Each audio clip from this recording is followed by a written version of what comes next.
Yeah, we got Dak throwing a Hail Mary. We got a barn burner in Detroit. We got Lamar versus Baker. Talk too much to not done nothing. Mayfield. Black quarterback series. Let's go.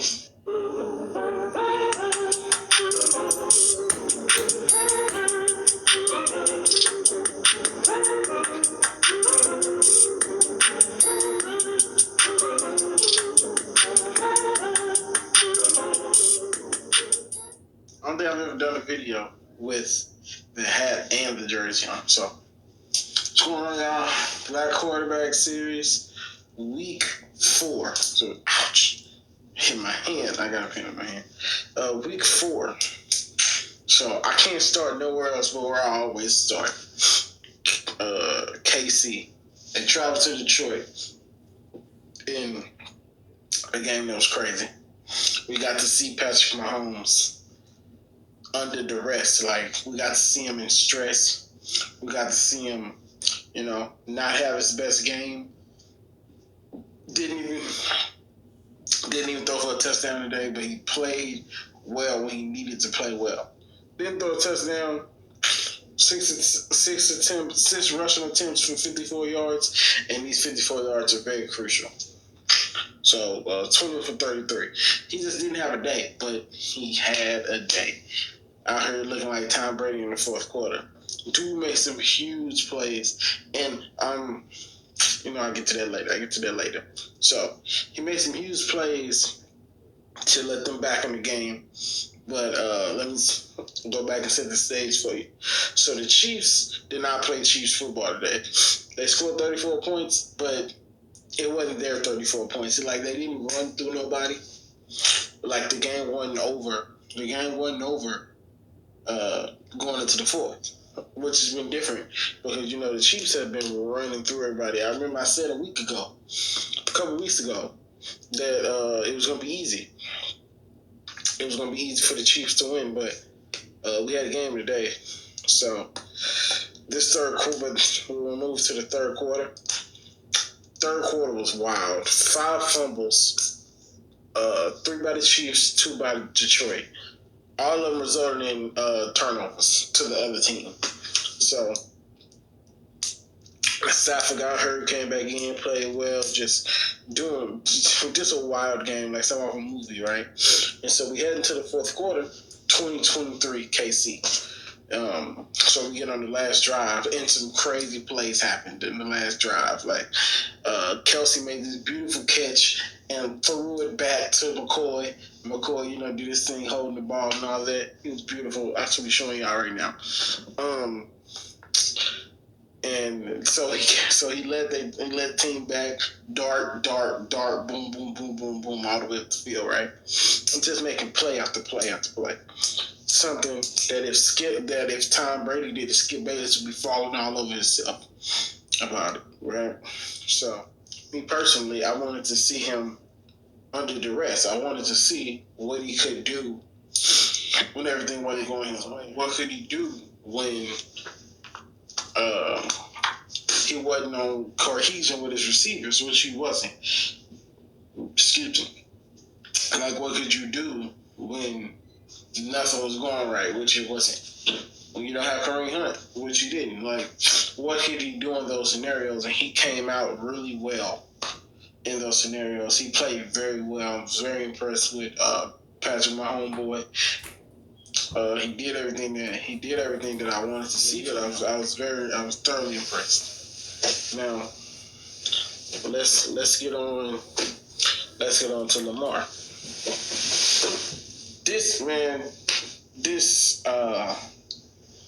I didn't write the final score of the game down, but I think it was 25-40, if I'm not mistaken. It's 25-40. The defense played awful. Like, damn. Nick Chubb ran all over them, which is very un-Raven-like. If you've been watching football for as long as I have, a couple things are constant. The Patriots are going to win 10. The Patriots are going to win at least 11 games, and the Ravens are going to have a great defense. The Ravens did not play well today, especially on defensively. Defense was really, really bad. Baker did not beat them. Baker did not beat them. I didn't write Baker's numbers down because I was going to use it as a point, but Baker didn't beat them. Yeah, Baker had 300 and some yards, but Nick Chubb was balling. I didn't write. Also, crazy enough, didn't write down his numbers, but his numbers. This is how much Nick Chubb had. Yeah, I know. Now, Baker had 300. Baker had 300 yards, but it wasn't like, oh my God, Baker killed the game. You know, if Nick Chubb don't run that well, they don't. It doesn't set up. It's like a Dak Prescott Zeke situation. If if Zeke don't set up Dak don't play as well, and that's kind of what happened. Um, Lamar had to run a little more than usual. He had to run a little more than usual today, which was very. Again, the whole game is very unraven. Like, Ravens don't normally give up 40 points and then only score 25. It was just very, very, like I said, unraven. Like, but you know, as Lamar does, Lamar made some great plays. Between crazy interception and the defense failing them, they got blown out. Like, it was close for a while, but some mistakes by Lamar, and then defense not covering up for its mistakes led to them losing 40-25. So, and Cleveland came in hungry, and they was at home. They had only won one game, so it was a big win for them. It was a big loss for the Ravens too. So, and my bad. I'm gonna tell you guys numbers. 24 for 30, 34, 3 touchdowns, 2 picks. He rushed for 66 yards. So, numbers really didn't really matter. Numbers didn't really matter. That's why I didn't really say they look okay, but they wasn't like, oh my God, they wasn't gaudy for real. So, but ended up losing the game. Lamar didn't play very well, but you know, get them next time. They're 2-2. So Jacoby Brissett really played like Andrew Luck today. Like, he made some really good plays. You're like, oh yeah, and then he threw an awful interception. He was like, oh no, like it was crazy. And he's just missing receivers and just he just wasn't Jacoby today. Like, and it was weird. He was threw for 265 yards, 24 for 46. First of all, he threw almost 50 passes. That's entirely too many passes. I don't care who you are. That's entirely too many passes. 3 touchdowns and a pick, and then the pick was god awful. Like, I don't even know what he's looking at. Hopefully, I put it right here and y'all see it. The pick was just like, Jacoby, what are you looking at? So, didn't play well. He didn't play well at all. Didn't play well at all. Was led to the Raiders coming up with the upset. And so we got a new quarterback on the scene, Dwayne Haskins. Dwayne Haskins finally, after Case Keenum is stinking up the joint for forever, finally got benched, and Dwayne Haskins got to play. Now, did not play well. He played like a rookie. 9 for 17, 104, and 3 picks. I think one of the picks were pick 6, if I'm not mistaken. Didn't play well.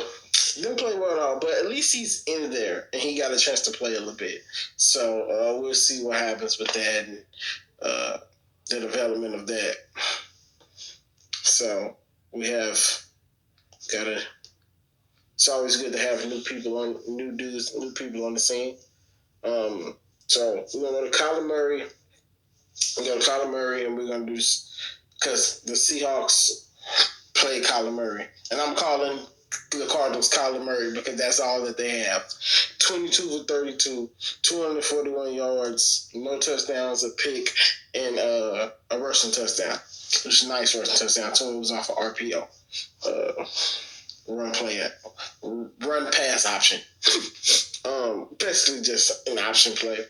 But Kyler Murray played decent, but you can't do nothing when your receivers dropping passes. Can't nobody block for you. You running for your life. Like, Kyler Murray is he's you see why they have the number one pick again. They not Dolphins level bad because I feel like they're trying, but the Cardinals are very bad, and that's really all I can say about them. Kyler Murray didn't have a chance. On the flip side, the Seahawks two for 28, 240, a touchdown for Russell Wilson. He played like he knew Kyler Murray was watching. Like he did Russell Wilson things. You can just tell it was a divisional game. You know, that's the division I used to be in when I was play for. Not when I played. Good God, when I rooted for the Rams.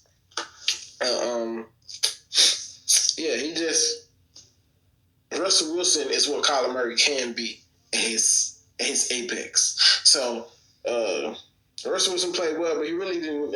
He had a good space game, as you can see, 22 to 28. Didn't really put too many passes on the ground because he really didn't have to dink and dunk and let his receivers do most of the work. Carson, I hope I'm pronouncing it right.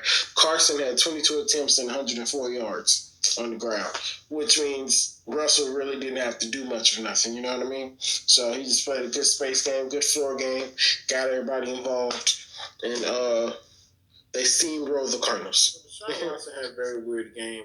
Like for the whole game, he was there. Like the offensive line was decent.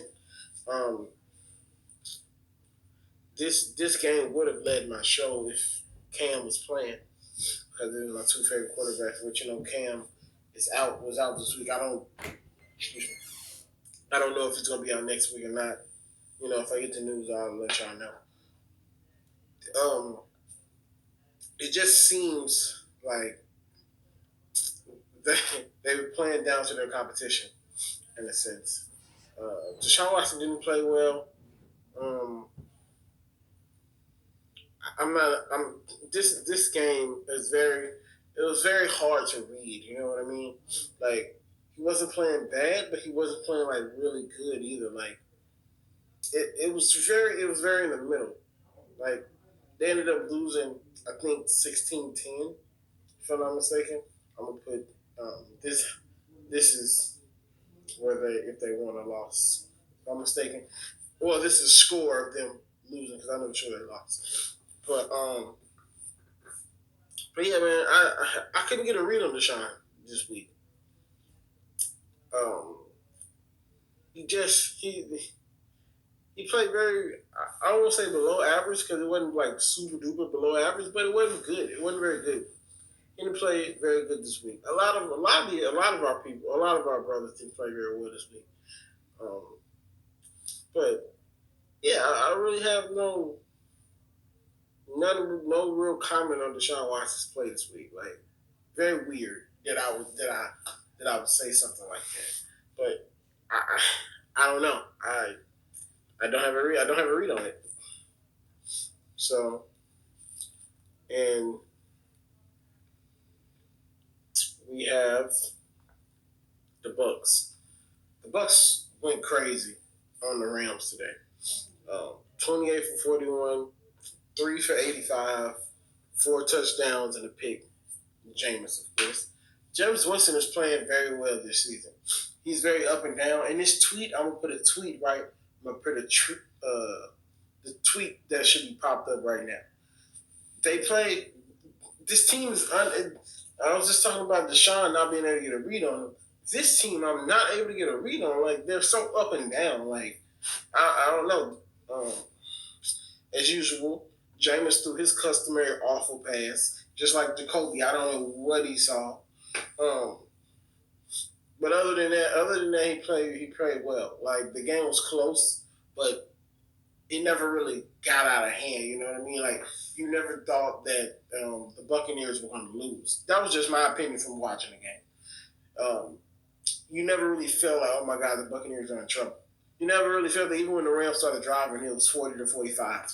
Like you just never really felt like they was going to lose. So, um, Shams had a good game. He had a good game. He's going to throw picks. That's just what he's going to do.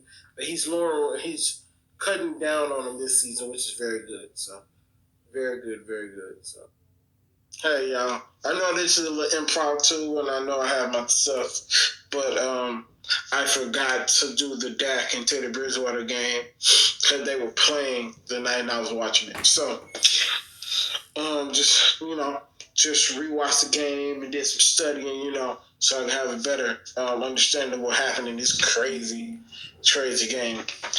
Sean Payton is doing an awesome job of controlling what Teddy Bridgewater can do or what he can't do. Sean Payton is doing a great job of knowing he's not what is his name? Drew Brees. He's not Drew Brees. So he's catering the offense to Teddy Bridgewater. Great offense, just offensive mind. You know what I mean? So Teddy Bridgewater is like the definition of a game manager. I think Teddy Bridgewater is just a black Alex Smith. If you know, you know. 22 for 30, 193 yards passing, an interception that wasn't his fault. It wasn't his fault at all.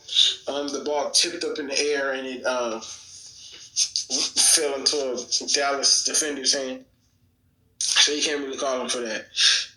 Just like I said about Russell Wilson, great floor game.